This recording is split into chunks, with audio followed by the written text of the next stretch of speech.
I'm pretty sure if you could tie your shoes, you could be a successful business owner if you put your mind to it.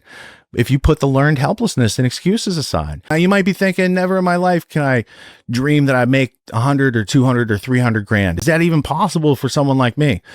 Well, do you ever meet business owners?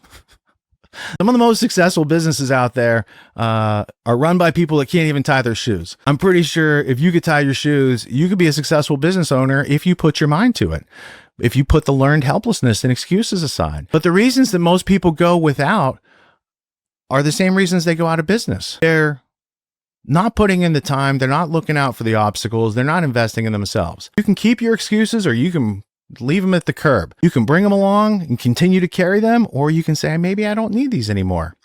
You can keep your fears or you can drop them off at the bus stop along with your excuses. I guarantee you, if you open up room in your car and you get rid of fear, get rid of the excuses, kick them to the curb, you're going to be joined up by new road trip colleagues, courage and tenacity. And they're not going to let fear and excuses back in the car, especially once you gain momentum.